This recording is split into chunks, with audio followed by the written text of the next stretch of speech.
When you think about Minecraft features, there is so many features in the game that is very useful, and there's some features that are very neglected. Well, today we're going to be talking about a feature that I feel is very much neglected, and it is on the seed picker. Now, the seed picker is something that's been available for the game for a long time, pretty much as long as I can remember, and I have not seen an update for this in a long time. So if I click on this arrow, these are all the seeds that we've had for a very, very long time.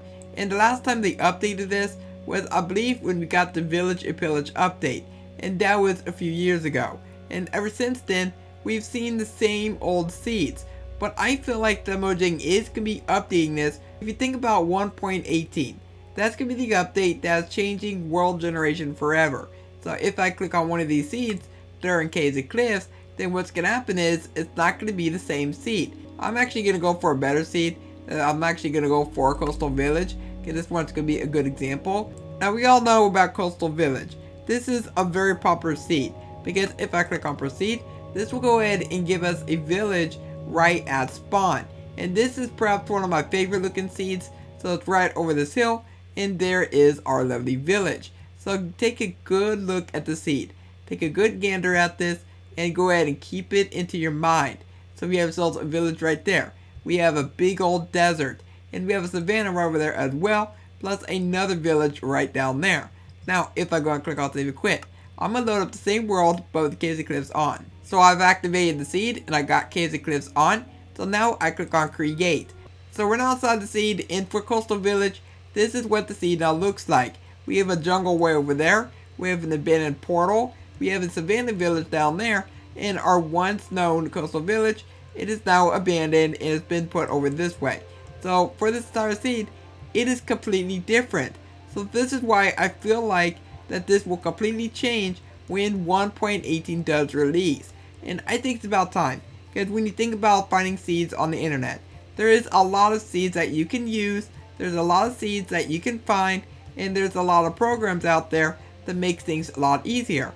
But when you think about built-in features for Minecraft, if you go and think about the seed picker, this is a very neglected feature, and there can be a lot of potential within this one single feature. I mean, even for new players, there might be some new players out there that might want to just find a seed just really quickly, and they don't want to go online to try to find the seed. And most importantly, there's some people out there that don't even have internet. So this will be a very good feature for those players who don't have access to the internet, so that way they can just go and load up a seed just really quickly, and then they can just play survival mode. And obviously, I do know that you can just go ahead and type in wherever you want in the seed area, but just finding the seed picker, it's going to be very, very useful. If you know exactly what you're getting in the seed, it makes a world of a difference. I mean, if you just load up a random seed by just typing in a bunch of random numbers, then you don't really know exactly what you're going to get. You can get a taiga village spawn. You could get a very horrible spawn way beside of a mountain. You could spawn underwater, or you could spawn, in the worst case scenario, inside of lava, which it can happen, okay? Just trust me, that can happen. Now the next seed we're going to look at is called Mushroom Island. Now for the Mushroom Island, obviously it spawns you right out of Mushroom Island. So just like before, I'm just going to load up the seed just like normal, and then we will enable Caves and Cliffs right afterwards. We get this big, huge Mushroom Island. Now, I'll tell you what, this has to be one of the coolest Mushroom Islands that I've ever seen. It's just really, really cool to look at. So this is basically what the entire spawn looks like. So we got our Mushroom Island, we have a bunch of different islands around the area.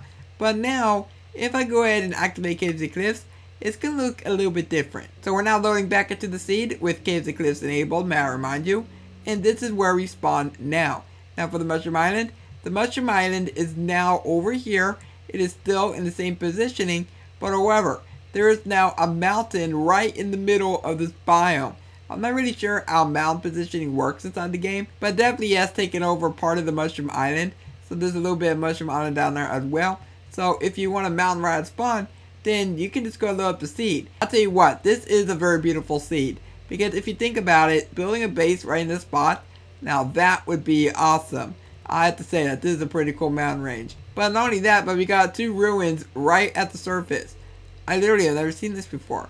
I mean, I've seen ruins on the surface, but I've never seen two at the surface. Okay, this is actually pretty cool. Kind of looks like somebody was building a base here but then they just abandoned it. Oh, there's even a shipwreck over there as well. And a mega taiga. Okay, well that's pretty good to know. But I want to know on what we get inside these ruins. Okay, I found the chest, and what do we get? 1 emerald. I do all that work for 1 emerald? Well, at least we get a treasure map. Is this one better? Please be better. A lower 1 fishing rod. And a bunch of coal and round flesh. These are the worst ruins I've ever seen. But with that one being said, that just goes to prove my point. For the seed picker is definitely being neglected, and it needs to be updated. And what better time to do it than when 1.18 does release? Because as I mentioned, the world generation will be changing, and as you saw from the seeds, the world generation is definitely going to be different on the existing seed picker seeds. And so if they don't update it then I don't think Mojang will ever update it. I mean, what's the point of having it if you're not going to even use it? You get what I mean? Mojang needs to update the seed picker. The seed picker needs to be updated with new seeds. Maybe they'll just update the seed picker images to go ahead and match on what the seeds now look like. That might be the easiest route. Just go ahead and update the names, and then just go ahead and update the images. That might be the better thing for Mojang to do, instead of just going out and finding new seeds. Because the seeds literally are completely different than they once were. And for the seed picker, as I said, I want this to be updated. I want to see some really cool seeds put inside of here. And with the world generation changing, all of these seeds, they're going to be completely different. They're not going to be the same seeds that we have known from a very long time. Ever since seed picker was introduced, I mean, it's all been leading up to this point.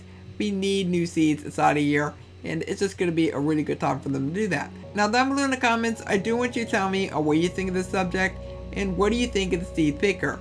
Do you think that Mojang will finally update this in 1.18? If you agree with what I said in this video, then please leave a thumbs up, subscribe if you're new around here, and don't forget to turn on notifications. And for now, hope you have a logical day, and I will catch you next time. Goodbye.